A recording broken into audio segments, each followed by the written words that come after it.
she's got great chat. I was coming back here to tell you I loved you. I licked her tit or whatever.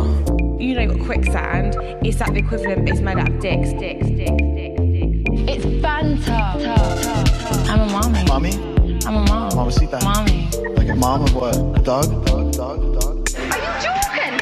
You are a liar, actress. So fast, it's crazy. She's got the chat. First things first, banning gherkins and all McDonald's burgers. And if you still are eating those gherkins, grow up, because they're minging. Hello and welcome to She's Got the Chat. I am Maura. And I am Robert Rausch's baby mama. Just Ari, kidding. if that were true, I would have so many questions. I thought you were going to say that you would have a hard time being friends with me. Wait, by the way, did you notice that we're like twins? Did you notice my new mic situation? I didn't. Wait, is it because do you have the loopy guy now that sticks on your desk? Oh, it comes like it's like The clamped. hook. It's coming from all the way over there. I could like move her Yes. around if I wanted to. I love it. Yeah, I have the same one. I love it. We're pro podcasters now. Yeah, you could say that. If you were pregnant with Rob's baby, I would be like, why wasn't I invited? Well, Respectfully. listen, some things are personal. Not this though. This is a shared experience. Okay, we're laughing because I added a note to our notes. Mara was like, do you have any business to discuss up top? And I was like, no. And then I just secretly went into our notes and added, Ari took a pregnancy test this morning, LOL. Oh my God. And my first reaction was, what? Say what now? She's not pregnant, but let me tell you what happened because it's Okay. a crazy story. Okay. And also, I literally hate being 30. Yeah. Okay, so Friday night. First of all, I want to acknowledge that Friday was the fucking ice out like day where we were Yes. supposed to not spend any money and not do anything. Yes. Well, literally months ago, I bought tickets to see the one and only Meredith Marks Crazy. do a DJ set. I will say, like, everywhere that we went this night was donating all their proceeds, so I feel yeah. a little bit better about it. But also, like, what are the fucking odds? Like, I literally don't go out ever, and the one day I do is Right. like the one day that we're supposed to be like striking and not spending money. The thing though is like, I feel like if you're supporting local businesses, it's fine. Like, I think there are a lot of other ways that you can strike financially without, like, while still harming the economy, but not without harming your local businesses. Yeah, totally. And genuinely, every single place that we went, Mm-hmm. they were donating their proceeds. Yeah. Okay, so first of all, I've read everywhere on Reddit, like, people who have seen Meredith Marks DJ, like, it was such a disaster. She was like 2 Right. hours late. You've seen this? I've heard this. Yes. I've heard she's not good. She's not good, but also that she's like makes people wait and is like Mhm. usually not on time. Just saying. I had Mhm. heard that. Okay. So I bring my friend Angelique, who has never seen Housewives before, Nice. and then friend of the pod, Tara, and her friend Francesca, and they are both Salt Lake City fans. We go to this other bar first, and I have 2 cocktails. Also, like, the context is I didn't do dry January. Obviously, this was in January, but I'm not really drinking. I'm like on a glow up journey before my wedding, so I hadn't had a cocktail at all since we were in Mexico, or any alcohol since we were in Mexico last month, earlier in January. Anyway, so we meet out. It's her show is supposed to start. Her set was at 9 supposedly, and I'm like, that's so early. Anyway, so I have 2 like whiskey cocktails. I'm feeling it. We're having fun. We walk to her thing. We get there like at 10. Mm-hmm. And as we get there, everyone is leaving. No. What time did the show start? It started like around 9, maybe a little bit after 9, and she performed for 45 minutes. And it was, do you know where it was? Remember that place, X Bar, that we went, that gay bar that we went when you were in town? That's where it was. Oh my God. I love that. Yeah, so it ended up being fine. Then, like, I felt so fucking guilty, and I was like, I was like, this is either going to be like one of those horrible nights that like people are like, remember that time that Ari ruined everything, or remember that time that Ari was really fun and it didn't matter. And so I stood in the middle of the dance floor. I Venmo'd everyone their money, Their the cost money. of their ticket back. Wow. And then I like bought a round of drinks and I was like, let's fucking go. And we were like dancing, having fun. I think that over the course of the night, I had 4 drinks. Okay. I started to have such bad heartburn that I had to come home. Yeah. And I slept on the couch on Gabe has this like slanted pillow. It's like for heartburn. Did anyone have Tums on them? Such a sad story. No, but I had. Ari, you'll get to 31 and people will start having Tums on them. Don't you worry. Okay, well, to be fair, the friends that I was with were like 37. So, Oh, I'm shocked they didn't have Tums. sorry, Tara, not to call you. You're not listening. Maybe you're listening. I hope you're listening. I love you so much. I'm so sorry that this happened. Anyway, so I did get home and I took like like I have all the things because I get heartburn. So I didn't have it with me because I usually it's usually from like eating something. Like I don't even know what caused it. I smoked a cigarette. Like maybe that was it. But I had the worst heartburn all night long and like felt so sick all day yesterday. I literally like was on the couch all day rewatching this episode of Traitors. And then I like tried to get into bed last night and I was so sick and nauseous and I got up and I have a throw up bucket right next to me right now because I like feel like shit and so nauseous. And my sister-in-law was like, you have to take a pregnancy test. So I did, but it's negative. And I think I just am having like a 48-hour hangover. And like I don't want to. I should have partied more in my 20s. This is really sad. Wait, when are you supposed to get your period? Today. Have you got it? No, but it's usually my period is weird. Usually like my first day, I don't like start to like bleed until like day 3 or 4. Like I do have a little bit of, this is like, we're just really bringing you in to our personal everything. I have like a little bit of, like dark old, like kind of brown blood situation, but like just a little bit. Okay, got you. Which is giving also not pregnant. Unless it's implantation bleeding. I'm starting a rumor. I refuse to be pregnant at my wedding. I hope that you're not, for the sake of like that would be such a fucking undertaking. But also, what this has shown to me is I can't party at my wedding. Like it's gonna be a party. Like I'm gonna have so much fun. I'm gonna have like a drink here or there. I think that I'm gonna be like high on life and it will be fine. But like I can't really drink that much at my wedding and feel like this or like get heartburn at my wedding. Right. I think you could like as you get closer, like have a couple drinks to like get your body ready for that again. Do you know what I mean? Yeah, this is just really sad. I'm feeling really bad for myself. I just felt like so guilty about the thing and now I just feel like my weekend is over and like I don't know. I'm just feeling sad and nauseous. Yeah. I'm wondering, what did you eat? It could have also been something that you ate. I ate this like homemade soup that was really good. It was like chicken sausage and beans and kale and like chicken broth. It was like pretty healthy for all intents and purposes. Yeah, I'm just wondering, like usually like that heartburn, it's like from something that's acidic. And I would say it's likely the alcohol. It could have been like, what kind of drinks did you have? Yeah, I drank tequila sodas at the bar, but then before that I drank like 2 kind of, definitely could have been this like more sugary. Yeah. It was probably that. That's never been a thing in my life. So welcome, fuck my life. Welcome to your 30s.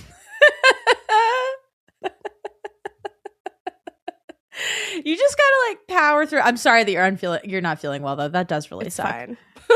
That really does suck. I'm fine. I'm fine. I just wished, honestly, if I had to feel this way, the best outcome could be because there was a baby Roush inside of me. Oh my God. That would be the greatest thing to happen to this world. The last thing that I want to say before we tell you more about Newly is that I may feel like shit, but I am like really and truly preparing myself because we have important work to do here today. Yes, we really do. We have a wrongs to right. We have narratives to correct. We have an uphill battle to fight to the death.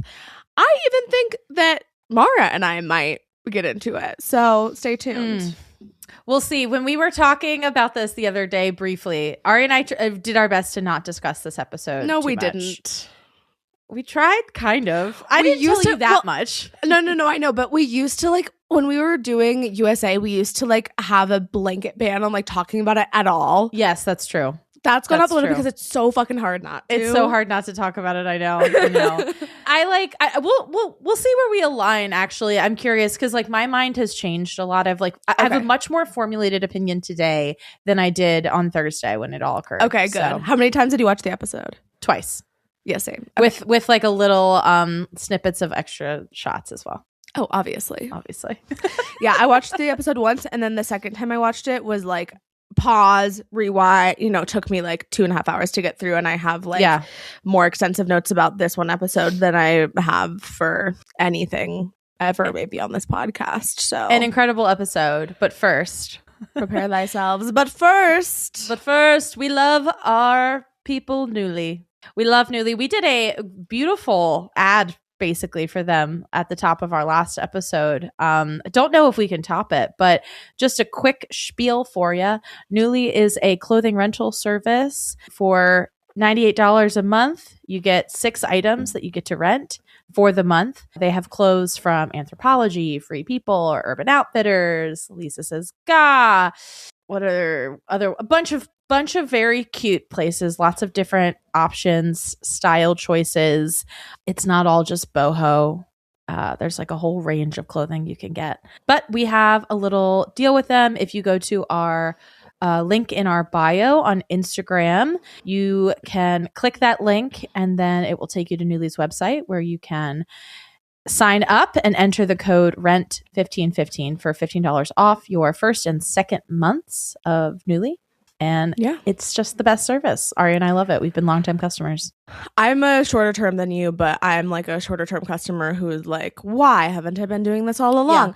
Yeah. We talked about last episode how we constantly get compliments on Newly things that we wear. And then I was wearing this Newly outfit for work that was very cute. It was so cute.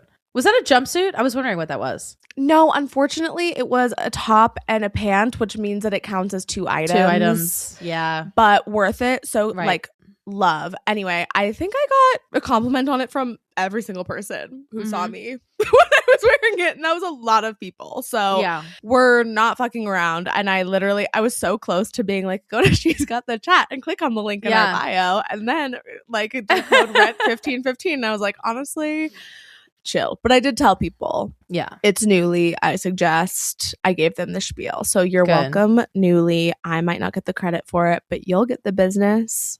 Right? They're great. I like feel like I should make like a video of all the stuff that I've like bought from Newly because the clothes that I've actually purchased are all so cute and I love them so much. Yeah. So, and they feel like higher quality than some other places, but yeah. And I will say like it's definitely hit or miss. Like sometimes you'll get something that's kind of more used and probably like on its way out. Sometimes you'll get things pretty often you'll get things that are new with tags. Right. Often. So but the benefit is, of course, when you get something, you can also, whenever something comes in your box, it's always like discounted in some way. So like whatever, sometimes if it's new with tags, it's not discounted that steeply. But sometimes if it's a little older and they want to get it out of their rotation, they'll heavily discount it. For example, I just bought this beautiful faux fur, like dark purple, looks almost kind of brown from far away, and light mint green striped jacket. Wow. It was originally $430. Ari, I bought it for $60. Dang. Yep. It was 86% off. Wow. That's crazy. Another thing that this is reminding me of that other friend of the pod Martha told me, and she was like, you really like, you don't need to know this information, but I'm going to tell you anyway. And this is what she did to buy her dress for my wedding. Apparently, if you go to like Free People or whatever, I know those are basically the same, but if you go to any of the stores that do collabs with Newly and you just search Newly, it will bring up a list of like all of these used clothes that like are no longer in the Newly rotation that you can also get at a huge discount. Yeah. Well, Newly also has their thrift store now too, where like they put it's on their website. They put all the clothes that they are like getting out of rotation onto their thrift store, and you can buy them like just directly, and then it'll get sent in your box as well, which is nice. Not your box even. It is your eco-friendly cloth bag, as we mentioned last time. I will say, like, I promised myself when I started doing Newly, like, I will not buy anything because, like, the entire point for me is that, like, I need to save money and, like, you can always rent something again. But then 2 things happened. I got I got this shirt, like, the cycle before I was going to Mexico earlier this month. Yeah. No, why do I keep thinking that? It's because my Rob calendar is still on January. Oh, I changed mine to February, obviously. I'll do it after we record. But anyway, I was like, there was this one shirt that I was just like, this is so cute. I need it. And so I bought it. And then for that same trip, I got a dress that was so cute. And I was considering wearing for my engagement photos, but it had these like really weird shoulder pads that were really fucked up. Like this was definitely one of the ones that had been in the rotation longer. Yeah. And so I seam ripped them out and sewed it and was like, I can't return this now. But it's a great vacation dress that I like will, and because it was older, was like deeply discounted. So anyway, Nice. Love we that. love Newly. Please go to the link in our bio, click on that shit, go to their website, and then enter the code RENT1515 for $15 off your first month and also your second month. Yes. And we want to thank our 5-star reviewers. Today we've got Monica J. Sell, we have SoCal Amy, Sarah Dowing, Renee Dodd, and Mags with like a shaky emoji face. Love. Wait, Thank you, which guys. one of them? Oh my God, my mom's. Your mom's We'll is so talk about funny. that one next time. Yeah. Which one? I do want to just give a special shout out. I don't even know where it went, but one of them specifically said that our podcast deserves 5 stars for the theme song alone. So Yes. shout out to my real life husband, almost, who I love very much, and my hopefully future baby daddy, Gabe. That one is Renee Dodd. Shout out Thank you, Dodd. Renee Dodd. He is a talent. Yeah, he's great. Thank you, Gabe. All right. Since you are already on our Instagram signing up for Newly, you can obviously go ahead and give us a follow. Our Instagram, as well as the rest of our social media, are all at She's Got the Chat. For some reason, just saying that out loud reminded me of that time that those girls tried to steal our name. Yeah. If you're new here and you don't know the story, I This sent is like an old one. I sent like such a mean, like, how fucking dare you? We've been doing this for like whatever 2 months. Like, it wasn't that long, but it was like we hadn't started the podcast yet, but we'd been doing recaps on social media. I sent this like really mean DM, and Maura, I think in that moment, was like, I have to be our communications person. She unsent it and sent like the most beautiful, sweet, diplomatic message, and they were like, oh, sorry, and like changed it to something else. Ari was like, get the fuck out of here. And I was like, wait. I was like, we don't need to beef with them. It's all good. I can just explain the situation. I still feel beef with them. And it was not all good. If you are gonna do some shit like that, because their thing was like, She's Got the Chat pod, and I was like, well, then you obviously saw that She's Got the Chat was taken. So honestly, true. fuck you. She's Got the Chat pod. It is tough because it's like they would have gone to our Instagram and seen that we were actively covering stuff about Love Island. Yes. So it is like a little silly, especially because we had like been active. Like I don't think we had been not posting or anything. Anyway, like the that. moral of the story is, I think that they did like 1 episode. So they did it's a couple all and then about they stopped. Yeah. longevity, and I hope that you're doing well in a different career. Okay. She's Got the Chat. You can follow us on Instagram, Threads, TikTok, Blue Sky, YouTube, and Facebook. And then please subscribe on your preferred podcast platform. Leave us a rating, leave us a review. We are so grateful. We've gotten so many 5-star reviews over like the past week or so. And Thank you guys. it's so heartening and so, just validating that it's great. we're doing the right things. So thank you. And if you want to make us feel good, me specifically, like if you're like, hey, that girl that's like barfing over there and ruined her weekend, like I'd like to make her day a little better, go leave us a 5-star review. Go leave us a review. A 5-star review. Yes, please. Always. Tell a friend about our podcast. I mean, I'm like so uncreative with these because I'm just like, tell a friend who loves Rob every single time. I know. Do you have a better one? Yeah. Tell a friend who is a Housewives fan and needs to be convinced that they are not always right. Here's the thing. I'm a huge Housewives fan. I mean, same. I know, but I just want to make that so clear as we move forward because I know that a lot of the people who are being really mean to our husband right now, it's because they're like, I stand Lisa and Candace forever. Guess what? So do I. So we both, I think that's good. I think that's important information for our listeners to know because it's like I love Candace. I've always loved Candace. I obviously never watched Beverly Hills, but I also love Lisa. You have always loved Lisa. You also like Candace. So we are big fans of both ladies. So like just keep that in mind. Yeah. Keep that in mind as we get started. And we are going to be, of course, today covering episode 7, The Black Banquet. Boom, boom, boom. Boom, boom, boom. Let's chat. So getting started, Jam Jam, ITMs. I will touch nothing. I will accept nothing. I will not take food from anyone. And he's smart for that. He is. Accept. Yeah. Mark was smarter. We'll talk about that. Everyone enters the banquet hall and Lisa ITMs that she doesn't care who, like how, she just needs somebody to touch this amulet. Yes. So I noticed that in this ITM that Lisa had, she was wearing an outfit that she had worn days ago. And so I was wondering if this commentary was either old, but she did say on face amulet. So I'm wondering like maybe how long did they actually know about this?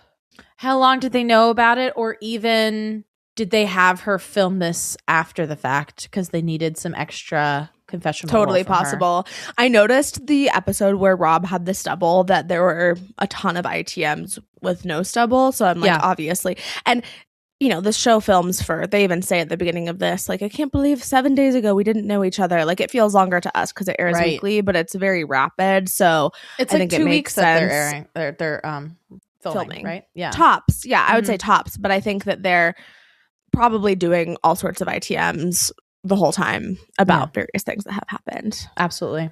They notice that there are tarot cards on the table. I think Dorinda calls them tarot cards. Johnny is told to pick one and he picks Kristen's. Steven tells him to pick one. He picks Kristen's. Yes. Everyone is on edge. Lisa is trying to weigh out who to kill in her ITMs. She decides that she is between Jam Jam, Kristen, or Natalie. And she pretends to get poked by her amulet. She's like, oh, ow, it's open. And says, yeah, will you fix it? And they do this like beautiful editing where there's a shot of Jam Jam, Kristen, and Natalie like all like reaching, obviously not all reaching to fix the amulet, but could have been. Right. I also wanted to note, this is the level to which I took notes because this will come up later. Mm-hmm. These are the people that Lisa was shown giving kisses or air kisses to. Oh, thank you. Johnny, there appeared to be cheek contact with Johnny. Jam Jam, there appears to be cheek contact, but Jam Jam initiated this. He went, you look fabulous, and went into her. Mm-hmm. There might have been cheek contact, I think, because of the beard, but also there was with Johnny. He has no beard. Also, right after this with Lisa, Jam Jam fucking clocks her. He's like, wow, you have like stars in your eyes. Like you have an inner energy that I've never seen before. And I was like, I know. Oh, she's in trouble. And then the other two people that she is shown cheek kissing are Kristen and Natalie, but there is no contact from what I could tell. Mm-hmm. Like no physical skin-to-skin contact. Yeah. Rob ITMs that he has no idea if it's been done or not, but like it's great that he knows nothing because he needs to know nothing so that he can have plausible deniability. Yeah. So they all are like sitting down to like eat, and Candace asks Lisa, do you feel successful in life? Which was definitely code for, did you accomplish the mission? Oh, I totally missed that in my 2 watches. I know. I to be fair, I saw someone else mention it online, and then I went back and watched it, and I was like, wow, I don't know if Lisa even picked up on it, to be fair. That's crazy. But I think that is what Candace meant. Well, I don't know if that's like, I think it's maybe not a good idea. Okay, I didn't know what this was, but Martha texted me that Colton, his outfit, he looked like the crab from Moana. 100% he does. That's a great comparison. I just Googled it. time. Yeah. I also saw that Heather Gay wore that exact pearl course like necklace thing She in did. one of her confessionals from a previous season of SLC. Yes, she did. She did. So funny. Oh my God. Colton, yeah, he does look like the crab from Moana. Oh, God. So they all start talking about how grateful they are for this experience. Alan enters with 2 henchmen. I guess he tells a story of the Black Dinner. And he says that the traitors have cursed one of them to death this very night. But there is hope. Each of these 2 henchmen or guards, they have brought a vial of an antidote. And 2 of the players are allowed to drink it. And if the person who is cursed drinks it, they will be saved. So they have a second now to kind of figure out who might have been cursed. And I was wondering if this moment when Natalie and Tara like ran up to get it together, is that what you saw in the preview, that you thought somebody was fighting? Yes. And when they said let them fight it out, that's obviously what they were discussing. Natalie and Tara trying to figure out who should take it. Maura and I have discussed this, but like this episode overall was amazing. Yes. I do wish that they hadn't hyped up the banquet so much because it felt underwhelming just because of how hyped it was. Like I think it would have been amazing and I wouldn't have thought twice about it if Alan hadn't been going around saying like, wait for episode 7. It's the craziest thing you'll ever see. I know. I mean, I loved this episode. Like you said. No, that's what I'm saying. It was an excellent episode. I just was like, wait, that was it? Because of how much they hyped it up. Exactly. So they start to talk about like what could have happened, who could have been cursed. Jam Jam is like, well, maybe the cheek kiss with Lisa was something. They talk about who ate something, who was served something. Rob in the corner eats an entire egg. Puts an entire egg on his straight in. Somebody was like, this is pretty privileged, because if Michael Rappaport had done that, everyone would have been like, what the fuck? And to be fair, like I didn't find this hot, but I found it very funny. It was funny. I agree. I liked everyone's comparison to him eating an egg like a snake.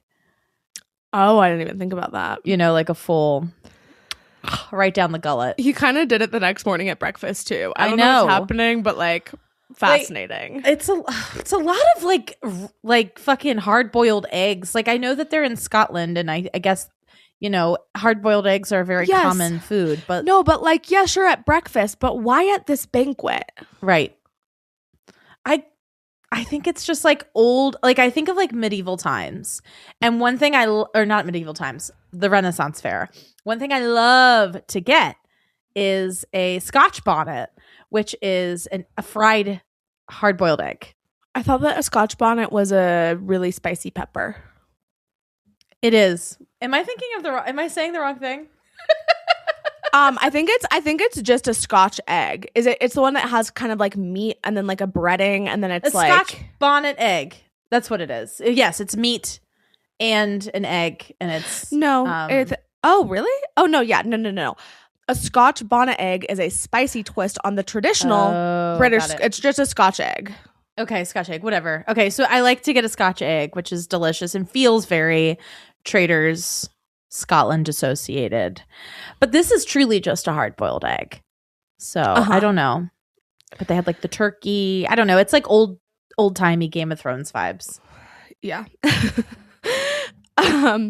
So Johnny is like, I picked up a card, but I was told to. Steven is like, everyone picked up cards, which we didn't see. They argue over who should drink the antidote. Natalie starts spiraling, like absolutely spiraling. She's like, I want to take one. They pick like, oh, did this? Okay, this is not entirely how I interpreted it. You wrote they picked Tara and Natalie, but then Johnny sneaks one to Kristen. I didn't fully understand that. I thought that it was more so just like they were all kind of figuring it out. And in the midst of it, Johnny was like, here, Kristen, you take this. That is what happened. Yes. This was me writing it and then being like, I didn't go back and change it once I understood what had happened. Got it. Okay. So now there's only one left, and Tara is like, I want it because what happened? Oh, Dorinda. Oh, this was a funny part too. Dorinda gave her turkey, and Tara was like, I don't even really like eat turkey. And so like it was pretty clear that like you were giving this to me. Like I didn't ask for it. Yeah. And Dorinda goes, I'm just a natural server. I know, that was so funny. Well, I'm a natural server, so Yeah. obviously I'm going to be handing out the turkey. Yeah. So basically Tara and Natalie are then standing there, and Natalie is like panicking and chugs it, and Tara's like, oh fucking okay. I did want to note that Lisa and Rob were basically shown. I don't think that they said anything during this entire antidote debacle that we were shown. No, they didn't really say anything that we were shown. I agree. Candace didn't really say anything either. I feel like she said something about like if Tara thinks she needs it, like Tara should drink it. Yeah. That's right. When Alan comes out, he says, silence! And we get like a little, Rob goes, whoa!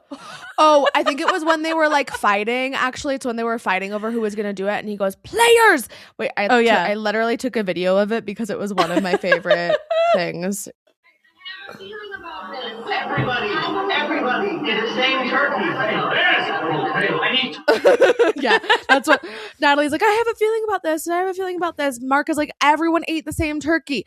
And then Alan stands up and goes, players! And Rob is standing right next to him, and he goes, oh, fuck. Or sitting right next to him. That was hilarious. That gave me a very good chuckle. Yeah, it was really good. So Alan says, I can reveal that the player who has been cursed is Jam Jam. And the two guards come and pull him away, and they're dragging him out. And as he's being pulled out, he goes, it was the kiss. She kissed me on the cheek. Yes. It was iconic. Yeah. We then see Lisa, ITM. Rob did absolutely nothing and threw me under the bus at the round table. I don't know if I'll ever recover from this, which is very important to know that before anything this episode happens, Lisa already feels that she will not recover from this, and she's fucking right. Yeah, she is correct. There is already way too much heat on her. Yeah. And yeah, Jam Jam's final words were the nail in the coffin for her. Yeah. The next morning at breakfast, we see Lisa, Candace, and Rob enter first, which was a lob up from the producers. They're like, here's a couple of minutes for you guys to discuss everything. Well, because they didn't meet in the turret last night, so they didn't have the opportunity. A side note, I feel warm inside. Hot desert cowboy. Okay. We're going to talk about this outfit a lot. Okay. Should we start now? We can start now. So first of all, I loved the corset. I do want to say Lisa came out. She's been doing like these hilarious TikTok recaps of the show, and she said that they were all told like, not the exactly what it was, but like essentially they knew that there was going to be a banquet-esque thing and that they should bring something fabulous to wear. Got it. The fact that Robert, where did he find this? Heard that and packed this. Iconic. I mean, I assume he had a stylist help him. Do you? I think so. The other thing that we have to say is that the overalls. Yes. He said in some interview that he was like, of course I love overalls, but I didn't bring any because I didn't think I would be allowed to wear them. Mm-hmm. And then the producers asked me like, well, do you want to wear overalls? And he was like, yeah. So they bought him that pair of overalls, which is why, as we noted, they were not the same pair of overalls that he always wears. Oh, I want to literally fucking sew myself to him. I said this to you, but I'm like forcing my sister-in-law to watch the show, which like yes is a gift because she's like, oh my god, wait, Steven? Oh my god, wait. Like she's like obsessed with everyone. But she immediately said, oh, Rob, like heart eyes. She goes, I'm just a guy from Alabama who likes to catch snakes. Okay, I love you. I was like, the speed at which people fall in love with Rob. I've said this so many times before on the podcast. We need a scientific study. Mm-hmm. Because it is unlike anything I have ever fucking seen ever. He's so handsome and so charming. And like so masculine, but like gentle. Yes. Oh God. Ari, I can't. I can't. I literally can't. She was like, when he bit his lip when he was chosen as traitor. And then she said something else that I don't know if I'm allowed to say on the podcast. But let's just say she liked it as much as we did.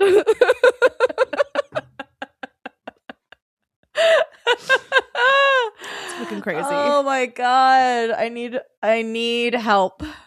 Yeah. I don't want it, but I probably need it. I will refuse it, I will but refuse you might have to give it to me against my will. Exactly. I'm gonna put a pin in the outfit, his outfit for today, because I've got a whole monologue about it for later. So okay. So the Traitors discuss their plan of action. Candace says she wants to diffuse the Lisa situation as much as possible. Rob says he's just going to sit back and do what he always does. And Lisa's like, well, you might need to do a little bit more than that. And then I wrote down her exact ITM, Yes. Lisa's, which was, Rob blindsided me and he did nothing at the murder in plain sight. I did all the work like all women do. And he's in period. the doghouse. And she's so right for that. Women do so much work. 100%. And she did do a ton of work. But I do want to asterisk this with the fact, lest we She forget, offered to. A, she offered, but B, this is not a lot. I saw a lot of people talking online about how Lisa and Candace have been doing everything and Rob hasn't done anything. Lest we forget, he managed to go into the kitchen. He managed the first murder in plain sight almost on his own. Exactly. He gathered Lisa. He was able to figure out who to kill. He grabbed the cards on his own. He took charge in burning the card. Like, he was very much in charge of that. Also, like, what do you even have to do as a traitor? Like, that's a very good strategy to, like, kind of let the other people take control because it's harder for it to then come back onto you. Absolutely. But in this case, yeah, like, Lisa fully offered to wear the amulet. So sorry if you don't like that. That was her fucking choice. And as we said, even though she didn't know, even though she already, this was prior to her being voted for at the round table, her name was the only of the three that had been mentioned at all. And so that was a risk that she decided to take on her own. As far as we saw, potentially in the background, producers were doing something. Who knows? That's always a possibility. But like, can't feel too bad for her. Yeah. It was also like her turn because Rob had managed the tarot card murder and Candace provided the distraction with the Congo line. So it was Lisa's turn to do something. And it's kind of crazy to have so many murders in plain sight. This season has been so good. It's so good. I love this season. I also want you to know that, like, it's really important to me to be an expert of all the shows that we recap. And so I am almost done with season 3 of UK. And then once I've seen season 4, I will have seen at least all of US and UK. I know there are other iterations, but like, I'm doing the groundwork. Okay. No, you really are. I need to catch up. I need to watch all the other seasons. My friend Kate was like, I love watching the Traitors UK because it's kind of like the Great British Baking Show. There's like a calming effect to it. And I was like, on the Traitors? That's crazy. Maybe she just likes the accents. Maybe. Because disagree. I was like, are they not backstabbing each other like usual? Anyway, Rob then defends his vote for Lisa to Lisa and Candace. And ITMs that Jam Jam signed her banishment certificate when he stood up and said her name. Okay, I'm so sorry to do this, but this is another ITM that I wrote down word for word. So they're like going back and forth and they're like, you need to make up for this, like, fuck you. And Rob ITMs didn't like that one bit. I'm just getting teamed up on. They're telling me we need to protect Lisa, but Jam Jam signed her banishment certificate as he walked out. And it's just going to be bad overall to stick up for somebody and then they get kicked out and they're a traitor. Yeah, he's right about that. 100%. He's right. Yeah. He knows that she's going down. So he's like, I won't go down with this ship. Yeah. I won't put my hands up. To be fair, the words of the Dido song is I will go down with the ship, but Rob is not going down with the ship. Well, I know, but we obviously were singing an interpretation. Yes, exactly. I just didn't want anyone thinking I didn't know the real words. Don't call me a fucking idiot, okay? Don't call me dumb. I know we the were words. using our creative license. Exactly. Okay, so then next into the breakfast room is Dorinda, Johnny, Mark, and Eric, and then Maura, Steven, and Colton follow. Colton brings up the air kiss situation. Lisa is like, I air kissed you. I care, and I did air kiss Jam Jam, but Colton is a dog with a bone, and she knows he's not going to let it go. And Colton's like, me? What? I hate Colton. Pinning that for later too. Yes. Next in is Kristen, Tara, and Natalie apologizes to Steven for choosing herself over the others. Yeah, she should apologize to the whole table. Yeah, she kind of did, but didn't. She does later, obviously. Alan then comes in to give them a clue for the mission, and when he says goodbye to Jam Jam, he says, Jam Jam is toast toast. Which I loved. In Traitors UK, the host only does the throwing the photo on the ground for the first person who is murdered. I'm like, I think it's such a beautiful tradition to do it all the time. Yeah. Yeah, I love it. Jam Jam is toast toast. It was so good. So funny. Jam Jam is toast toast. So Mark and Johnny then wonder if Natalie could be a traitor. Mm-hmm. Oh, what did Mark do, by the way, during the banquet that you said? Oh, he just kept saying it's not, when they were talking about who had been poisoned, he was like, it's not the food, it's not the drink. He knew it wasn't that. And then I'm not sure if you saw what I sent you on, I think I sent it to you on Instagram, when you knew it wasn't the turkey, but no one would listen to you. Yeah, I saw that. Oh, this. Yeah, he posted literally twice. Yeah. Also, love 1975. When you knew it wasn't the turkey and you didn't touch the amulet. Like I said, the first time that I watched this episode, it was with my sweet mother. Love you, Julie, so much. But she did not get it at all. Your commentary from your mother was so funny. I was losing my fucking mind. They kept being like, wait, so the traitors are different every episode? And then when they pulled out Jam Jam, she went, wait, what happens to him now? He's not going to get killed, is he? Like, Mom, what? He gets murdered IRL. What are you? I described it to her as a murder mystery, and she was like, I don't like that. And I was like, no, I mean like a dinner party, like a murder mystery dinner party. And anyway, no, I don't like that. One of her most recurring, her two most common comments were, he has great hair, about Mark, and he does nice tattoos, babe, about Rob. She knows what's up. This reminds me of when I saw that my mom had liked one of Rob's posts. Do you remember that? Did you ever ask her? I did. She I was feel like, you I don't know what you're called her talking on about. the podcast to ask her. I did, because I was like, Mom, how did you find this? She's like, I don't know. I just saw it on my Instagram. He's for all the ladies, no matter their age. The algorithm knows that we all want him. It's so funny. Okay, so Dorinda then says she doesn't get why Jam Jam had yelled out Lisa when he had never said her name before. And Candace says that she's starting to look at Natalie, immediately deflecting. Mm-hmm. Eric says that Lisa is still on his list. And then we see Tara and Natalie discuss the antidote situation. Natalie feels really bad about this. She says she went into fight or flight mode. Yeah, and Tara clearly. ITMs, yes, very clearly. Tara ITM said something isn't sitting right with her regarding Natalie. Yeah. First of all, Lisa comes in. Yeah. And then Natalie says 2 of the gamers have been targeted. Think about it. They're all dead now. We killed one. We murdered one. I mean, we banished one. Right. And Lisa immediately grabs onto that and is like, ammo, I'm getting you out of here with this. As it continues to be talked about, she said, oh, when we murdered. That's not what happened. She said, we killed one. We murdered one. I mean, we banished one. Yes, exactly. Which, Portia basically did the same thing and was eliminated for the same thing. Yeah, but Natalie is too smart for this. I know. She is too smart for this. She's getting tripped up. I think she's feeling a lot of pressure and a big target on her back. To make up for last night. Yeah. Yeah. Totally. So Mark, Maura, Rob, and Steven then discuss Jam Jam saying Lisa's name. And Rob says that anytime there are 2 people who have a different version of the story, that someone is lying. Yes. And then he throws Lisa under the bus with this. Well, what he says that is really smart is he brings this up again at the round table is like he's the only person that we can actually trust because in that moment he was speaking to us as a faithful. Yeah.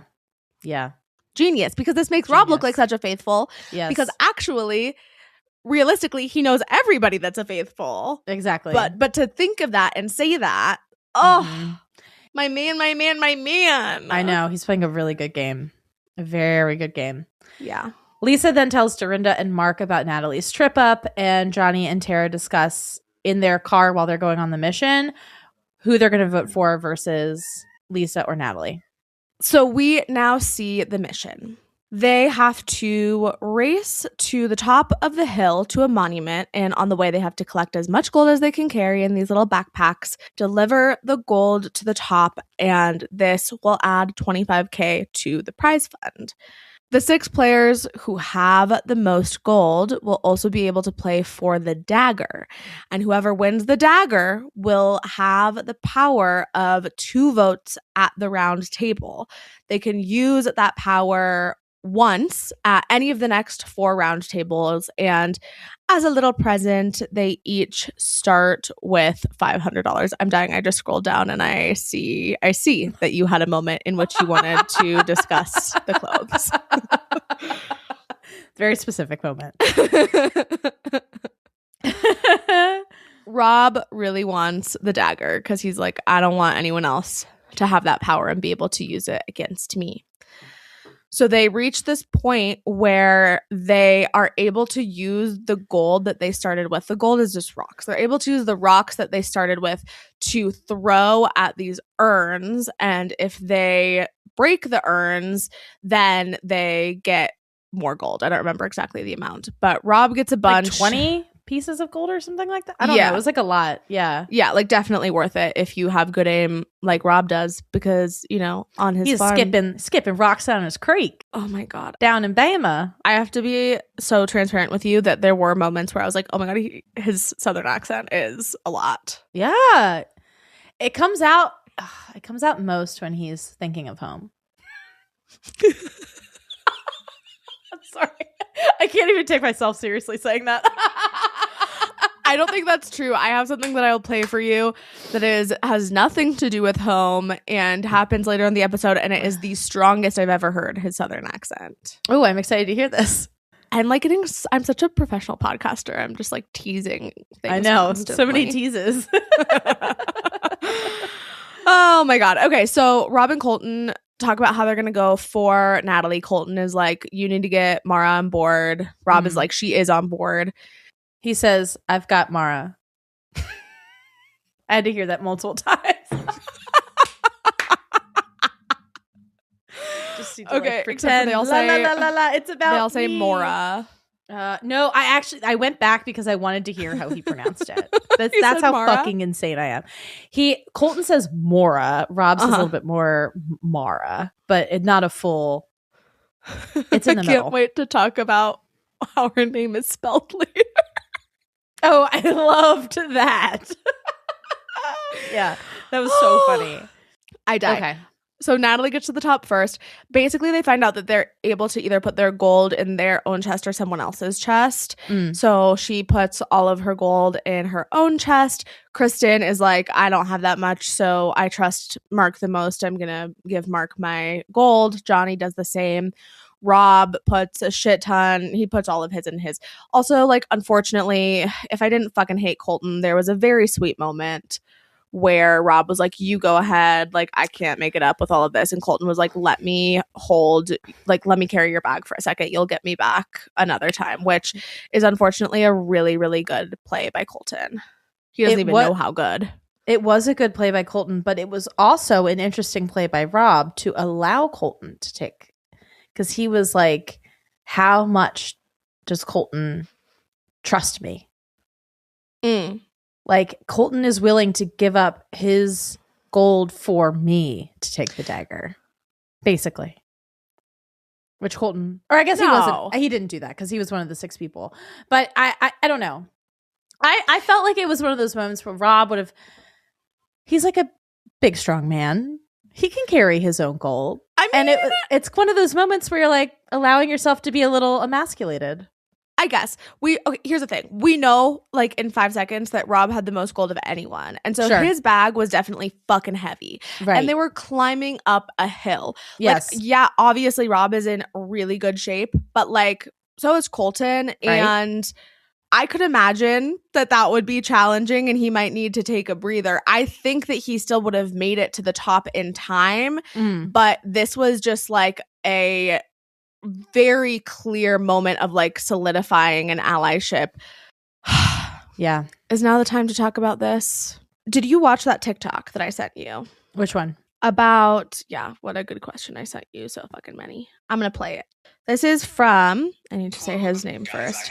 This is from RJ RJROKOSJ on TikTok. What happens? Okay. Really bad feeling about the Traitors. I think Rob is going to recruit Colton as a traitor and they're going to win the game. And hear me out on why. Traitors and Peacock came out with that statement not long ago defending Colton, which I found to be a little odd because there's been backlash about other casting decisions that they don't address. I'm not getting into his past. Everyone knows what happened with Colton and his ex-girlfriend. But it's safe to say that his past has been almost dominating the online discourse around this season. That post they put out almost feels like Peacock's realization, wait, our winner is getting canceled, which for them would be an objective disaster. Rob has said dozens of times at this point that Colton is his biggest ally in the game. It almost feels like production laying the groundwork for Rob and Colton eventually teaming up, which they thought was going to be TV gold. Two super good looking dudes, absolutely. Okay, that's basically all that you need to know. But I wanted to point this out also because we hadn't talked about this and I actually hadn't seen it. But the Traitors US posted, "We are committed to making our casts feel safe, respected, and supported on screen and off. The cast of the Traitors are real people, and what happens in the game should never lead to cyberbullying or harassment. There is a difference between discussing a show and targeting individuals. Let's not ruin the passion for the show with unwarranted negativity and personal attacks. We appreciate your support." Are we 100% sure that was about Colton? I think it's possible that it was. Because then, like, it also could have been about Michael. It could have been about Ron also. Right. When did they post this? They posted this on January 24th. So that was recent. But that was before the episode aired. I'm kind of obsessed with all of the... all the comments are, "I never thought I could hate someone as much as Colton Underwood. You know what else was harassment? What Colton did to Cassie. Did Cassie feel safe when Colton was stalking and harassing her? I'm dead." So I guess it valid. is about Colton. Yeah, I would go. Yeah, that sounds right. I know that does worry me. God, I hope Rob does not recruit Colton as a traitor. That would suck so much. I just can't imagine at this point Colton not being banished. I agree. Traitor or faithful, because there's already so much heat on him. Yeah. So that's like the one saving grace for me. But I do have to say that this theory scares the shit out of me, especially after seeing this episode. And like, obviously, like, spoiler alert, like, Rob was my MVP of this episode. Rob is playing this game so fucking well.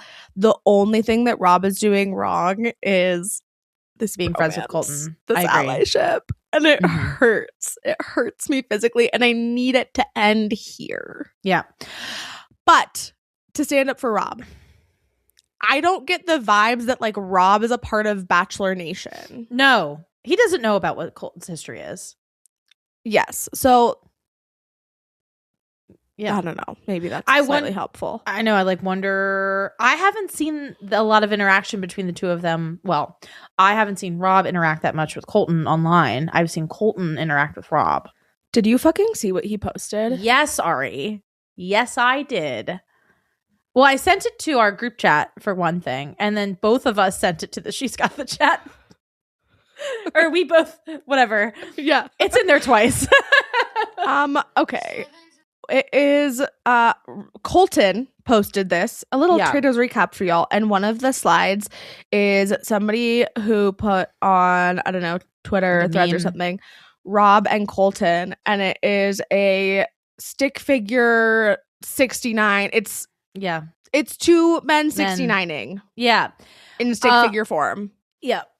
I was like, did Rob co-sign that? Also, like, maybe it's just because I've been reading the Epstein files, but it just like really gave me a shiver down my spine to see. I'm not gonna lie.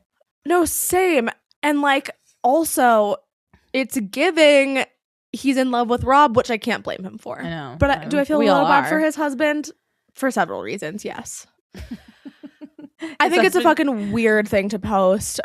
Somebody, this account that I won't call out, but that you know who I'm talking about because we've talked to them recently, was like, if you're canceling Michael for what he said to Colton and like whatever, then you have to cancel Colton for what he's like, for implying that Rob is gay. And I'm like, I don't know that that's what's happening, but like it's pretty inappropriate and gross of him. So anyway. Yep. Agreed. So Lisa gives her gold to Steven because she's like, I don't have that much. Colton questions why Lisa gave hers to Steven, which I don't think is like really anything. It's just like, I didn't have a lot and she trusts Steven, whatever. Mm-hmm. They find out that they added $17,800 to the prize pot, and the 6 players who are going to be able to compete for the dagger because they had the most gold in their box. The 6 players are Colton, Eric, Mark, Natalie, Rob, and Steven. There is one player amongst this group of 6 who will have a special power, and that is the person who had the most gold, which is, I don't know, who could it possibly be? Maybe my husband? Star of the show. So there are 5 stone tablets, and each of the players, other than Rob, will turn over their tablets, and 4 of them have an X. 1 of them has a dagger. Rob then is allowed to question them and try to figure out who is lying to him, and then can steal any of the 5 tablets that he wants. And he like does this ITM where he's just like, it's so flippant. He's just like, well, so obviously like I'm going to ask them questions that I know that they're going to tell me the truth to, and then I'm going to ask them a question that they might lie about, and then I'll just deduct the differences. I was like, I would have never thought to do that. It was really smart. I don't know never if I can thought to do continue that. the recap. This was pretty good. This Are was you pretty good. fucking kidding me? Like, oh my god. Yeah. Oh my god. I was like, that's so logical. Like once he said it, I was like, that's the best way to do it. Like that's And a it very worked. obvious way to do it. Yeah. Mm-hmm. He asks them questions. He's like, what's your name? What's your favorite color? What's your favorite game? Mark, I felt like picked up on what Rob was doing because it was like first he did it to Eric and then he did it to Colton. And Mark at this point was like, I know what you're up to, sir, and you're not going to trip me up. But obviously Mark did not have the dagger. Yeah. Okay. Yeah. Natalie. Most relatable moment I've ever experienced. with Natalie made here. so many errors in this episode, Yeah. and this was such an error, but it's also one that I cannot blame her for. No. Because if that man was looking into my eyes and asking me questions, Right. Staring into my soul. I literally cannot even sit here and talk to you about him without like I know. becoming flustered. I know. I get it. Mm-hmm. I get it. But it was pretty fucking clear she was lying, and She's giggling. She couldn't look him in the eye. she was like, no. when he asked, I forget what he asked her first question. Maybe it was just like, what's your name? She's like, Natalie, whatever. He goes, so what's your favorite color? And she's like black. And then he goes, do you have the dagger? And she goes, she licks her lips, and I was like, that's the sign. That's her tell. And I was like, oh fuck, Natalie has the dagger. Yep. And he was right. Took Natalie's dagger right away from her. When he realizes that he's right and he takes the dagger, we get this shot of him up on the monument. At your notes. Where he looks down for a brief moment and does like a sniff, which like, and there's like this smugness behind the sniff. And I was like, hello. And then it pans to his ITM where he's wearing this fucking stupid t-shirt and this fucking backwards cap. And he says, I got the dagger. I got the fucking dagger. I got 2 votes. And Ari, this was my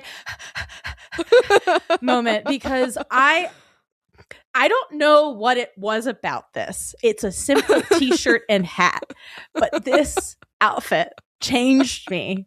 Changed my DNA. It changed me on a cellular level. There's something about the shirt. It's the color scheme. It's like a little thin.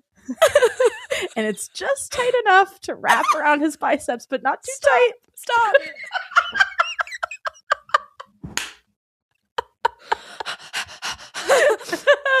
Anyway, I love this.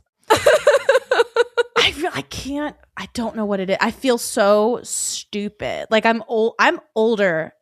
Like I should know better. I'm older and wiser. I should know better than to get suckered in by this.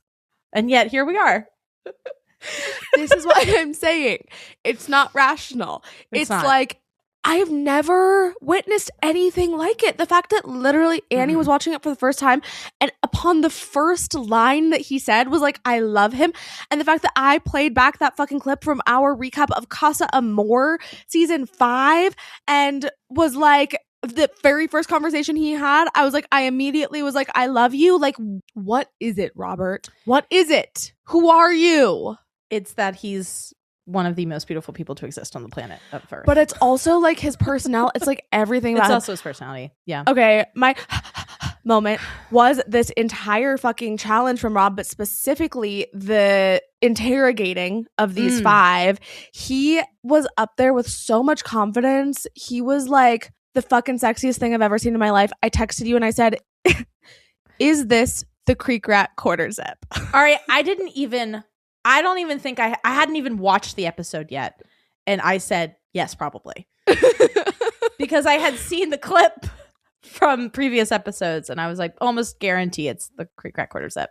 Okay, well, if you don't know what we're talking about, well, obviously he's not your husband, but Creek Rat is a clothing company that Rob and his sister Lily have, and that is what he was wearing. It is this gray sweatshirt.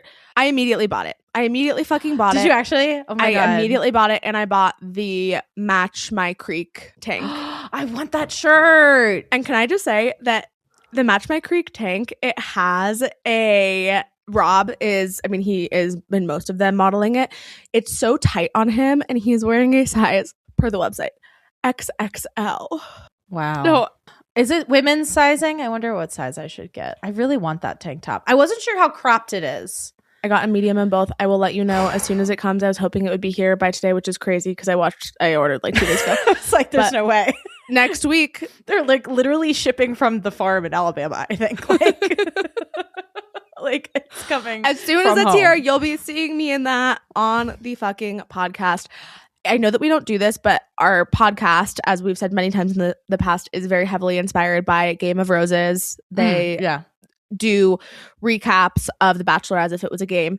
And one thing that they say, they always talk about like how they're so deep in the pit, which is like so like deep in like the Bachelor world. And they do screams from the pit. And this is my scream from the Rob pit is I fucking immediately purchased the Creek Rat quarter zip. And I cannot tell you the last thing that I purchased that was not wedding related. Wow. That's impressive. Oh yeah, I can. It was 4 cocktails on Friday night.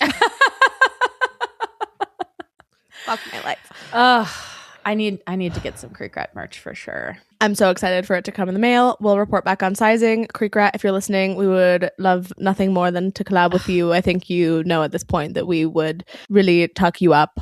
I already DM'd them. Good. When I said immediately, I meant that. Oh my God, their website. I'm sorry. I just went to their website. I can't.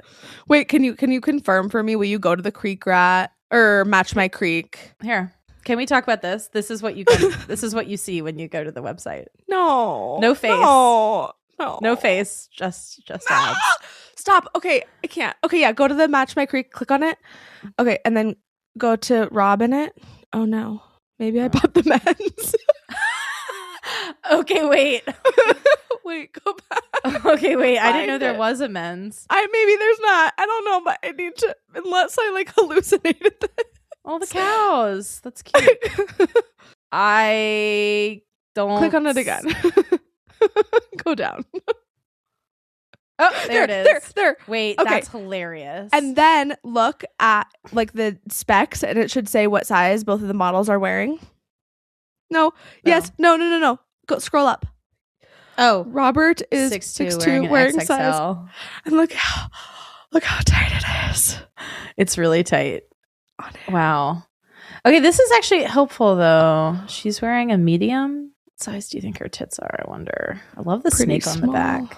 I feel like I should get a large, but I'm like, what if it runs really small? I'll tell you when I get mine. If he's wearing a 2X, I'll have to mull that one over. I do really want it, though. It's really cute. It's so cute, and it's the cheapest thing on their website. The Creek Rat quarter zip is not the cheapest thing, but I needed it immediately after this episode.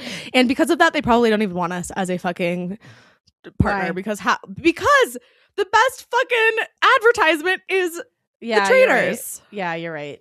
I know. I just stopped myself from buying every fucking thing. Can I tell you that when I saw this shotgun t-shirt, it dawned on me. I was like, oh, there's holes in it because of the fucking spray from a rifle. I don't want to talk about that.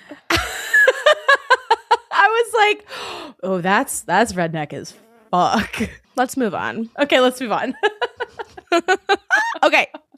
Anyway, so then in the castle, Candace warns Lisa that Johnny is onto her as they're getting dinner.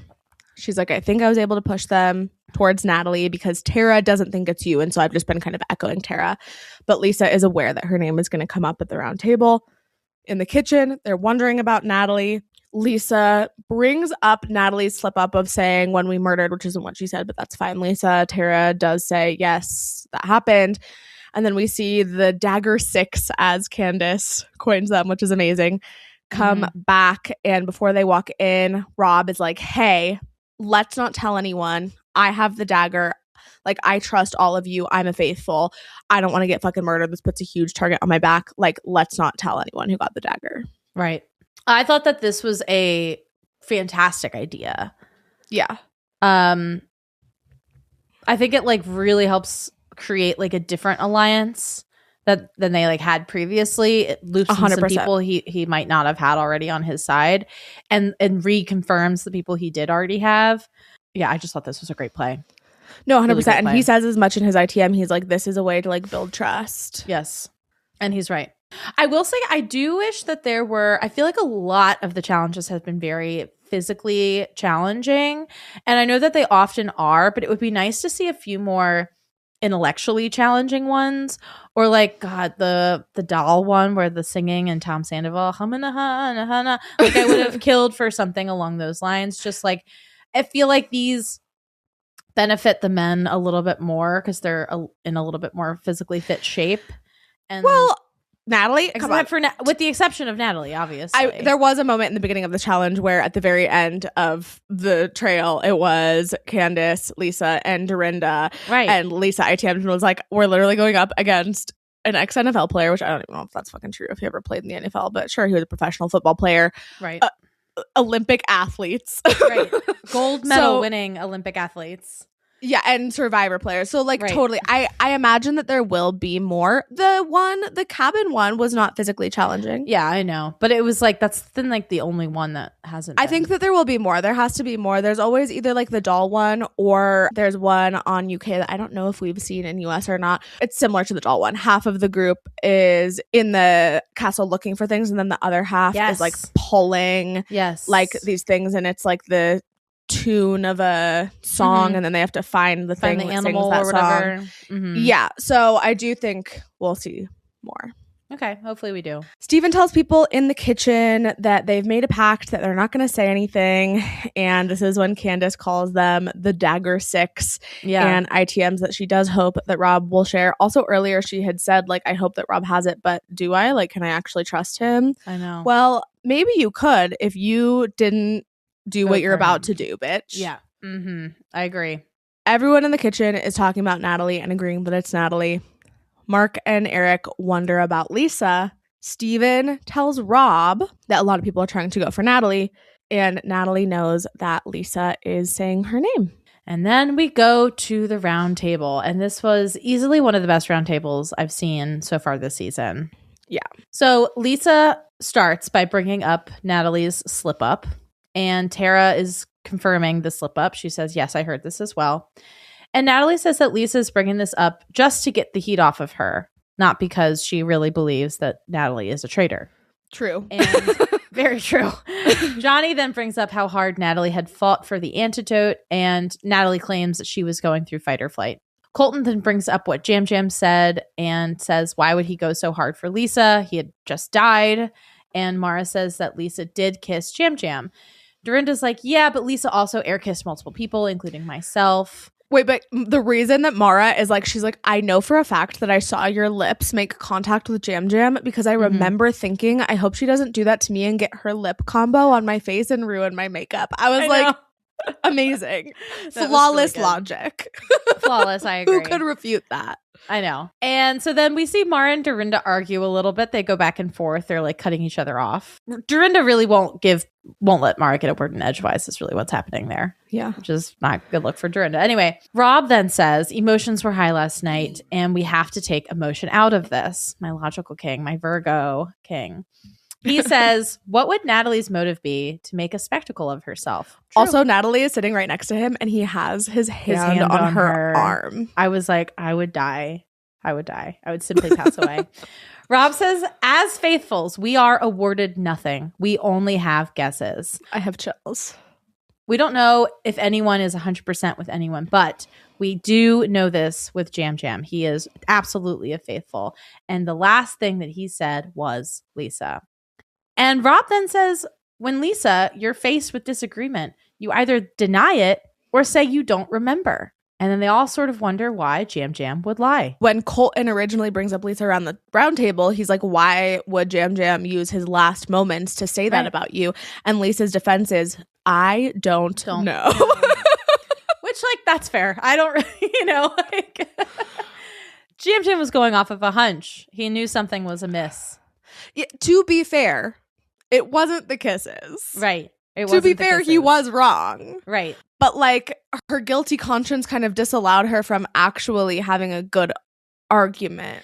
Yes. About that. I saw someone online say that a good argument for Lisa would have been when Maura said she didn't want Lisa to kiss her because she didn't want to get the lip combo on her and mess up the makeup. Lisa could have been like, there's proof that I didn't make contact with Jam Jam because there was no makeup on his face at any point he has ever. a beard. But it still could have been on like his cheek or upper cheek or something. You know what I mean? No, he has like where she kissed, it was like full beard. All right, well. Boo you, person online. No, just kidding. I thought it was a decent argument, but I don't know. That's fair. It's though, a better argument than what she made. Yeah. Right, correct. Anything is better than I don't know. Yeah. Let me stop being so harsh because, yeah, that would have been better. I know. Okay, so Alan then says, someone here has the dagger, and if you want to use it, please raise your hand. And Rob ITM said it would be a bad move to use it on Lisa, and he's going to use it to save himself in the future. He's like, yeah, why would I use it right now? I need to save it for when there's heat on me. Exactly. Smart. And he knows there's not that much time left, so it's like... Well, they said you have 4 round tables to use it. I wonder if that's like the total number of round tables that they have left. I think it is because there's only 4 more episodes plus the reunion. Okay, so yeah. So I'm with him. Save it. Okay, so they all go around in a circle and they vote. There's a number of votes for Natalie. There's only 2, actually. Oh. Tara voted for Natalie and Lisa voted for Natalie. I had that same impression where I was like, oh my gosh, so many people voted for Natalie, but it's actually not the case. Yeah, okay. Most people voted for Lisa, obviously. Yeah. Dorinda voted for Moria. Morea. Don't know who that is. Moria. Wow.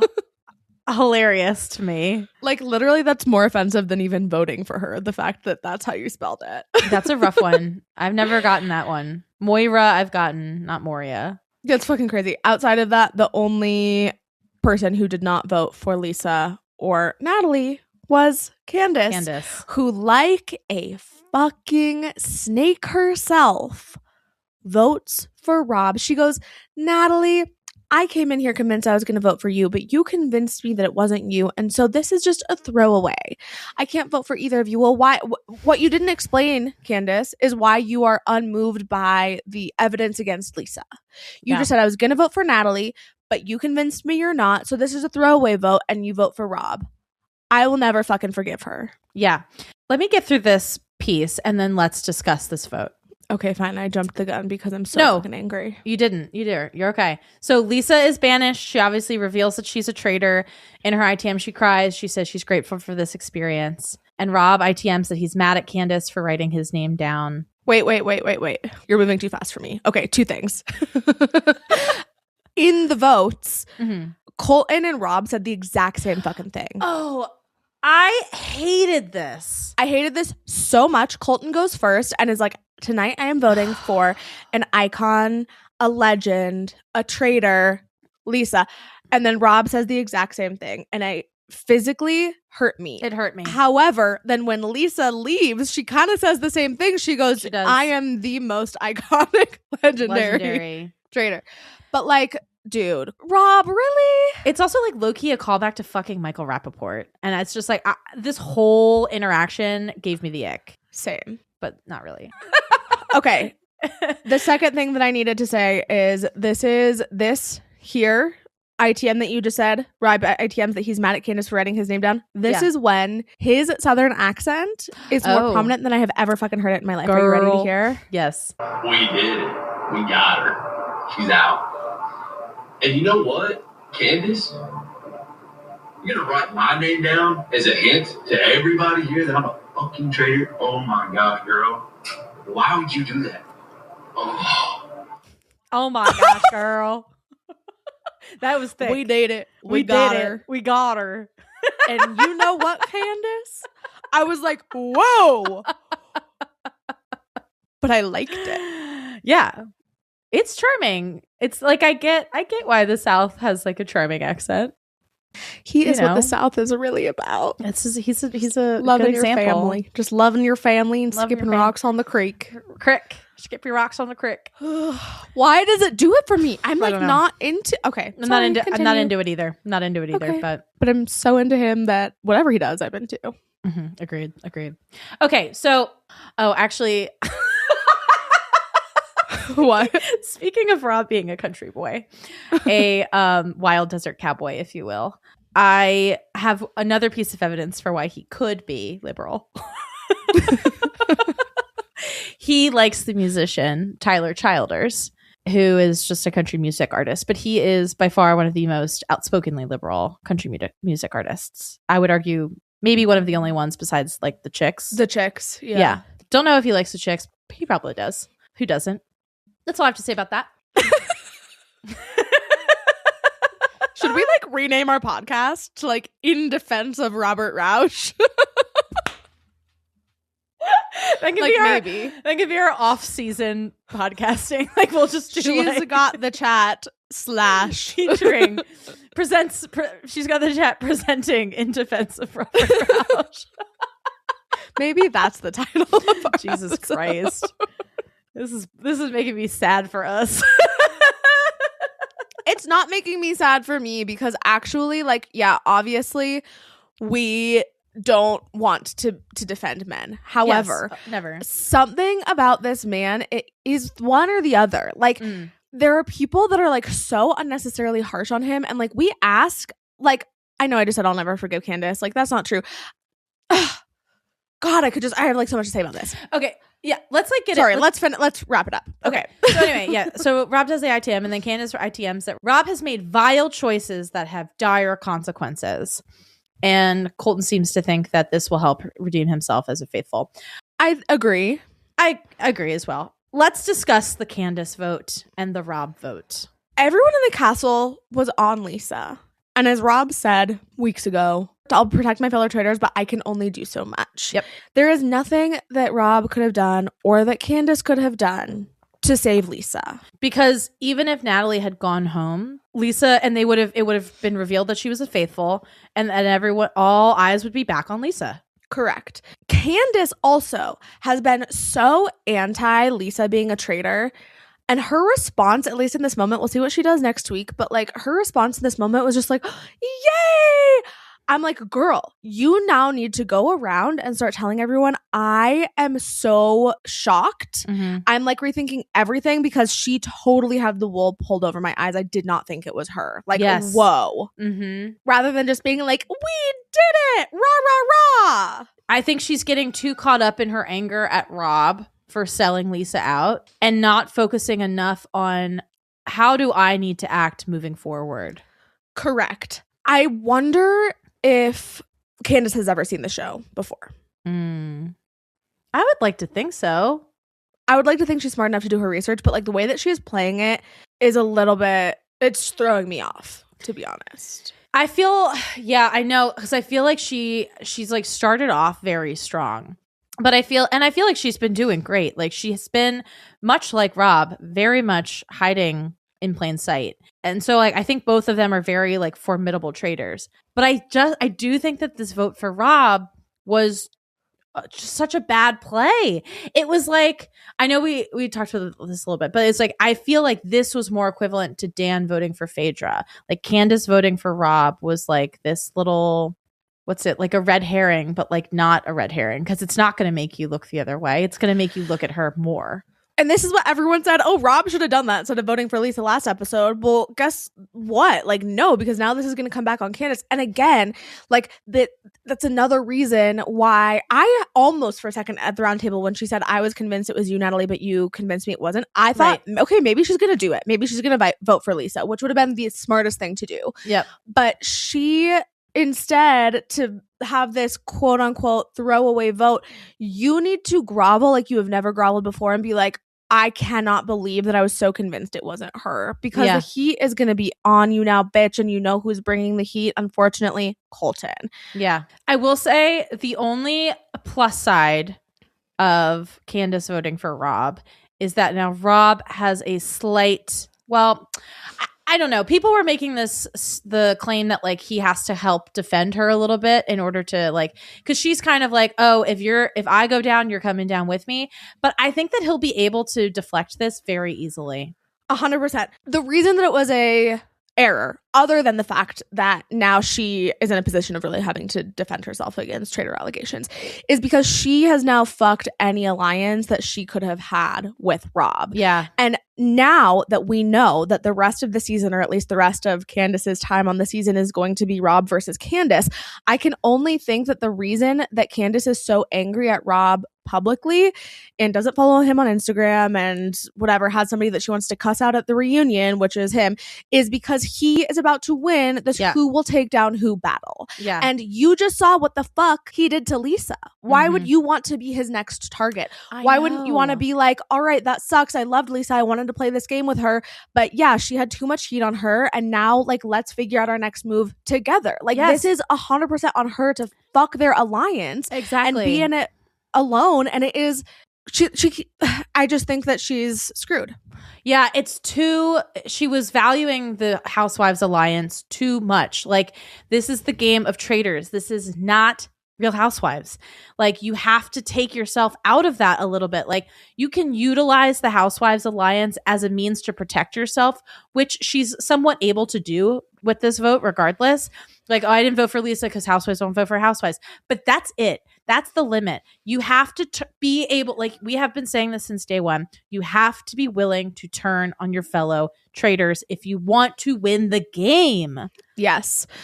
One thing I wanted to mention as well is the fact that the official Traitors Recap podcast is Bob the Drag Queen and Boston Rob, and that they are good friends in real life, proves that this is a game, because they are friends. Even though Boston Rob literally got Bob the Drag Queen banished on Traitor versus Traitor crime so much more directly than Rob did to Lisa. Did Rob jump on a bandwagon that was going to benefit him? 100%. Boston Rob took Bob the Drag Queen down and they got over it because it's a game. Meanwhile, Candace is out here fucking slandering Rob. I know. Okay, and let's talk about that for a second, because there are a lot of people online calling Rob a misogynist, and it's actually really pissing me the fuck off. Like, well, it's because of like, it goes back to fucking Love Island days, which like I can't even get into because we have just always been so. Once again, I'm like, what fucking crazy pills am I taking? Or what crazy pills is everyone else taking? Because like, I don't see it. And it's not because I'm blinded by his hotness. Right. Am I a little bit? Like, absolutely. But also like, you and I have really done the work to make sure that it's not just about being blinded by his hotness. Remember when we like, there was that Leah fight and we like read it back and forth to each other, like word for word, to be like, what are we missing here? We read the transcript. The transcript. Right. So that we could take visuals out.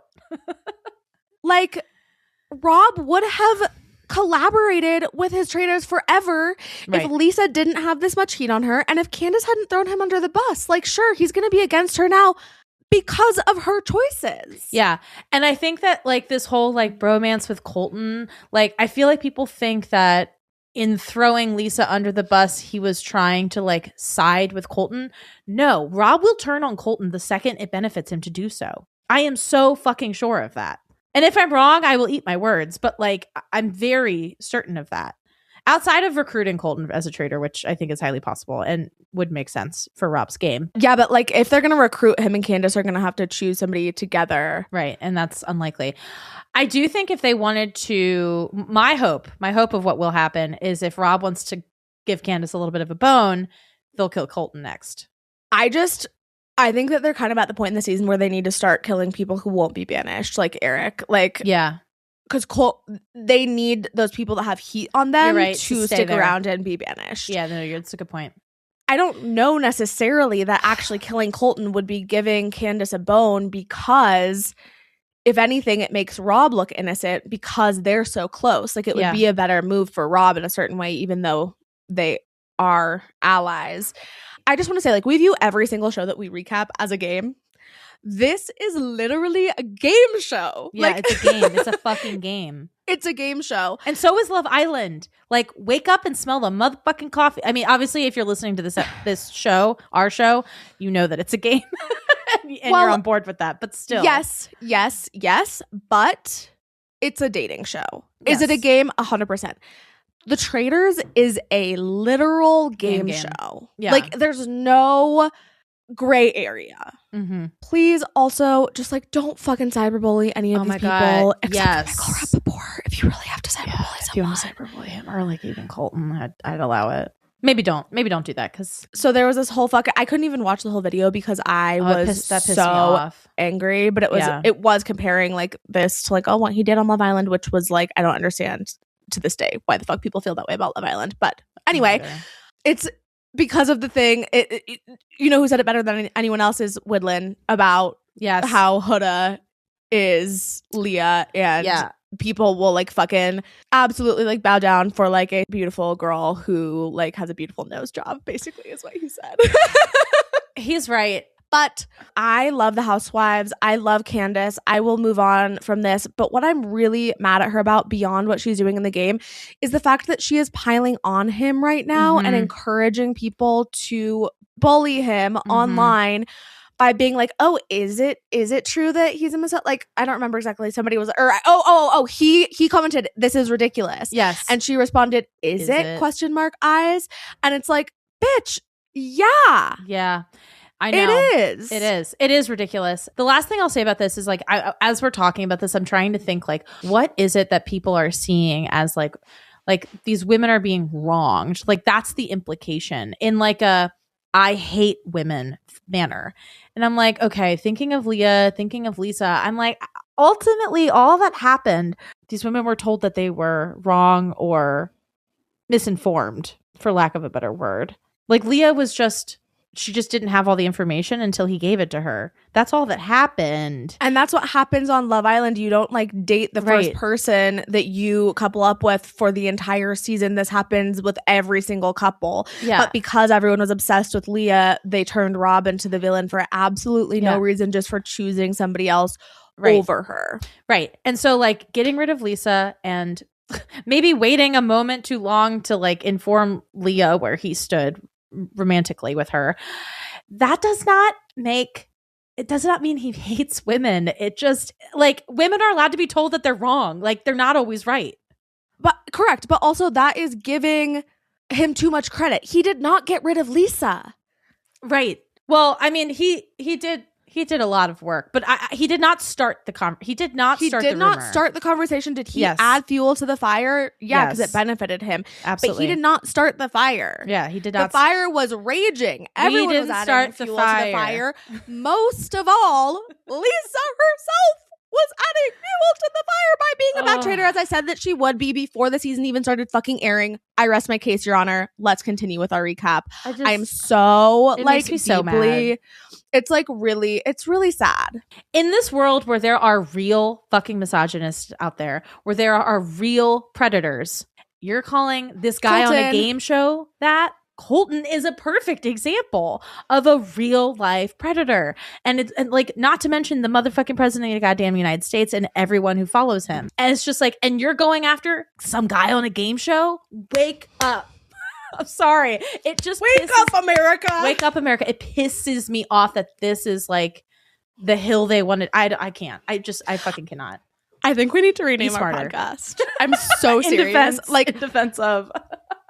This is such a common feeling, such a common conversation that you and I have where we are like, I know. What the fuck is happening? Like, We're taking what are crazy people pills. thinking? Yes. Like, Stacey, love you if you're listening. Stacey kept being like, he's a snake. I was like, he's a traitor. Yeah, he's a traitor. He's He has on a to. game show. Yeah. Called Traitors. Yes. He has to be snaky. That's otherwise like what? You don't want him to like, that's like, oh, he's playing to win. How dare he? Oh, I'm sorry. I thought we weren't like, I didn't realize we weren't supposed to try to win the game show that we're on. What a misogynist. Right. Trying to win the game he is playing. Right. Go take a chill pill. I know. I'll keep taking my crazy pills because I'm sure even with your chill pill, like, we're not going to see eye to eye. But, like, I don't know what's wrong with people, but regardless, like, stew in it, think about it. Don't fucking DM him. Do not cyberbully this man. He doesn't deserve it because you know what it's doing? It is keeping him quiet, and that is keeping him from speaking out about ICE. Period. Never mind. Period. Okay, we actually have a little bit of this recap left, and then we'll get into our awards. Okay, so Colton then tells Johnny that he suspects Steven, and Johnny thinks that Colton gave them all Lisa. And I'm like, Rob gave y'all Lisa. Don't take credit for that, Colton. But Rob lets him take credit for it because that's better for his game. One thing that was hot that Rob did was when after the round table, he goes into the bar room and he goes, "Oh man, I need a drink." Picks up a shot glass, throws it in the air, and then catches it again. Missed that. Did you miss that? I'll be doing a third rewatch. Colton then tells Maura and Rob that he noticed how Candace moved the convo off of Lisa at the round table. Good catch, Colton. Rob says, do you think it was possible that it was a turret full of housewives? I know. Candace, you did this to your motherfucking self. Yeah, you did. You did, because you're like, he's like Omar from The Wire. Come at the king, you best not miss. Never seen it, but I believe Gabe would get that reference. I'll make him listen to this episode. Maybe, perhaps. Maybe in not. defense of Rob. He Just knows. play him that By one the line. Way, the video that I posted of the cliffs in the ocean was literally taken on our engagement trip. He was like, did I take this video? The one that I was like, this is so magical. Wonder what Rob is thinking right now. Wait, that's so funny. Confession. Well, the one I posted was, I was at biking in Yosemite. I was with Lucas. That was taken. Certainly wasn't the trip you got engaged on, though. No, it was not. Okay, so Rob says he doesn't know how he and Candace will work together moving forward, and Johnny suspects both Colton and Rob. Candace is also like, Johnny is talking to Candace in this moment, and he's Let me I'm tell still you. suspicious of Colton and now Rob. And I she's have it adding- word for word. Okay, thank you. Johnny says to Candace, I think Natalie and Colton pushed all of our attention to Lisa and she's a traitor. How would he know to push it to Lisa when her name had not been mentioned once? And Rob even copied his speech. Like, Rob's real close to Colton. And Candace says, well, if they're really close and they're moving in lockstep, And Johnny says, I love Rob, but I feel like we can't trust him either. Bummer. And I think that this is so important to know exactly what was said, because this is where I thought you and I were going to fight, because you were like, it would be bad for Rob now if Colton left because he's his only ally. And I was like, I totally disagree, because the only reason that this is the very first time that we've seen Rob's name be brought up, and it is because they think that Colton is a traitor. So I actually think that Rob has a very strong alliance with most of the house, and potentially Colton leaving would then get rid of that association and that concern that, well, if Colton's a traitor, then Rob is a traitor. If he left and was said, I'm a faithful, I think that all the heat would actually be off of Rob, and he would be left with plenty of alliances in the house. I think that that's true. Yeah, I do agree with that. Oh, well, I guess we're not going to fight then. You came around to my point of view. Yeah, I did. I think that the only concern I have is if Colton is able to get everybody onto Candace, and if Rob isn't able to diffuse that, like put that fire out immediately, if Candace goes, I do think people could potentially suspect, well, why did she vote for Rob, and then go back to him. But I just think that he's just already playing this game really well, and I think that he'll find a good way to diffuse Candace's heat. No, you're totally right. That is the one concern, 100%. Like, I don't think that Johnny's suspicions of Rob are long-lived, especially if Colton is proven to be a faithful. But I agree that if Candace is outed as a traitor, and then that is absolutely the one thing that could put heat on Rob at this point. No, I think he's still in a pretty good position. I was going to say, let's talk alliances between the traitors now that we're in the back half of this game. So Rob has an alliance with Colton, Natalie, Eric, Steven, and Mark and Maura. If he has an alliance with Mark, that means Kristen. And Kristen. I would believe Kristen. Yes. So that's 7 people. Candace has Dorinda, Tara, and Johnny. That's it. Right? I don't know. I can't think of like the list of people who are still there off the top of my head, but it sounds right. I think that's everybody.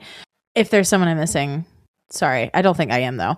But anyway, that's like, she's in much more troubled waters alliance-wise because Rinna's gone, Portia's gone, Carolyn Stanberry's gone. The housewives are dying off. Mm-hmm.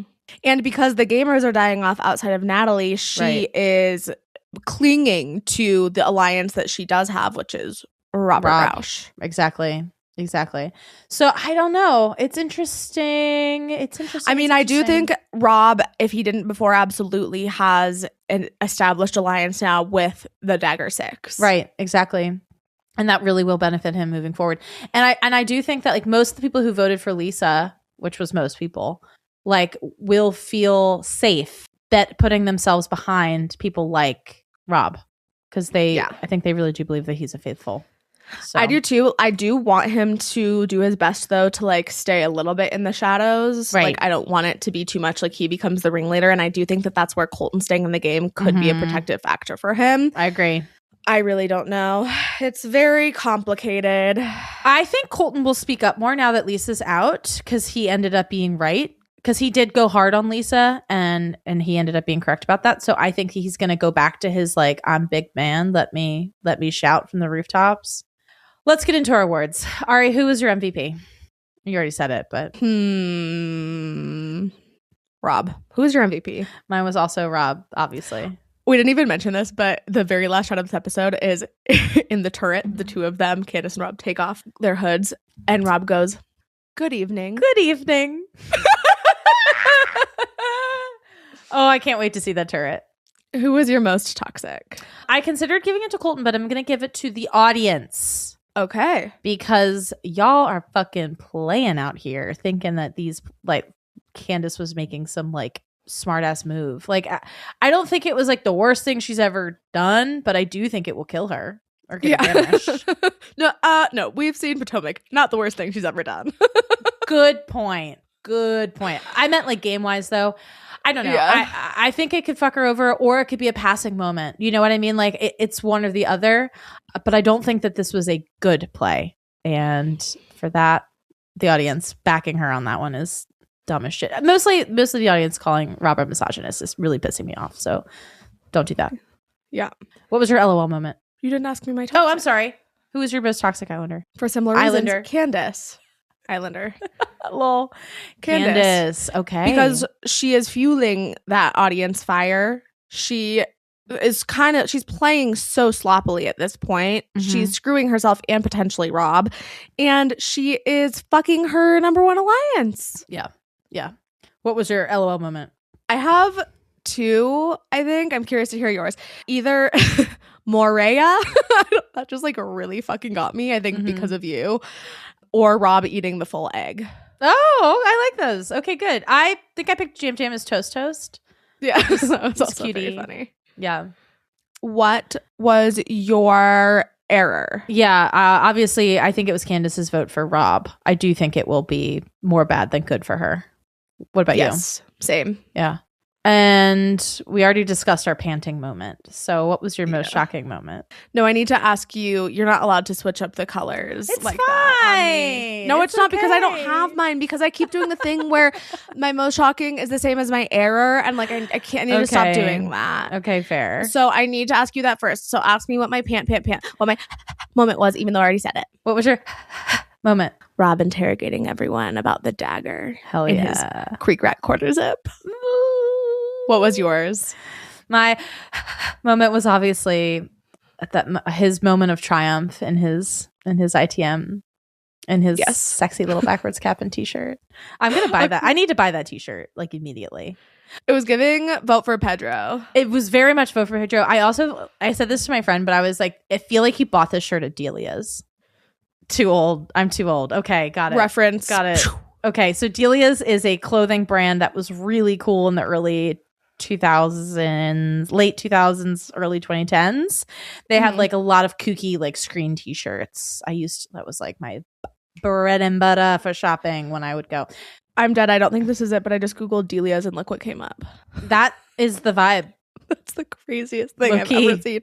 It's a pair of pants with just like stuffies literally sewed to it's called Blue Denim Stuffed Animal Jean. That is ugly. Yeah, it is ugly. Some of their shit was ugly, but like some of their stuff was like kooky and fun, and like God, I loved a screen tee. Still do. Oh God damn it. This is from Shein. I was like, oh, that's cute for my wedding. Nope. Oh, bummer. Never buy from Shein. Okay. Well, the girls that will get it. Because I need inspo. What was your most shocking moment? I will say I was pretty surprised by Rob kind of taking the charge on the lead against Lisa during the roundtable.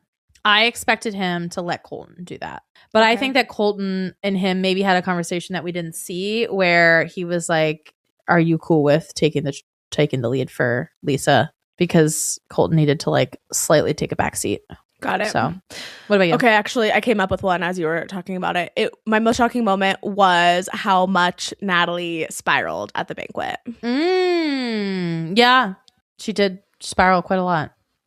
Yes. Okay, well, I may or may not have to go throw up. So, no. Love. And, oh boy, unfortunately, we'll see you on Thursday to talk Love Island All-Stars. I hope you're not fucking pregnant, girl. I'm not. I took a test. I would take another one in a couple days. Okay. I'm sorry. Sorry. Have you seen those TikToks that are like, what conservatives think we do? And it's like, I wake up with my polycule and we drop our girlfriend off for her weekly abortion. Oh my God. I have seen that. By the way, me getting my weekly abortion. What time did you take the test? The pregnancy test? Like right before we did this. Why? You should take it first thing in the morning. Oh, well, I will. Yeah, okay. I'll do it tomorrow. I'm just saying. If it's negative tomorrow, you're probably fine. Okay. Good luck. Anyway, you can cut this conversation out. It's fine. It's relatable. All right. Well, thank you all for listening. Yeah, I'm actually kind of excited to talk about All-Stars. I'm not, but anyway, good that one of us is we'll see you then on board.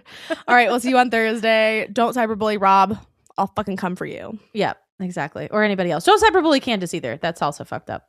Oh yeah, don't cyberbully any of them. Yeah. Including the ones earlier that we said you're allowed to cyberbully. That was a joke. Yeah. LOL JK. All right, we'll talk to you soon. Bye. Bye. Thank you so much for listening. Please follow us at She's Got the Chat on Instagram, TikTok, Twitter, Threads, and YouTube. Rate and review us wherever you get your podcasts. Please share us with a friend, an enemy, a coworker, a family member, a local politician. Bye.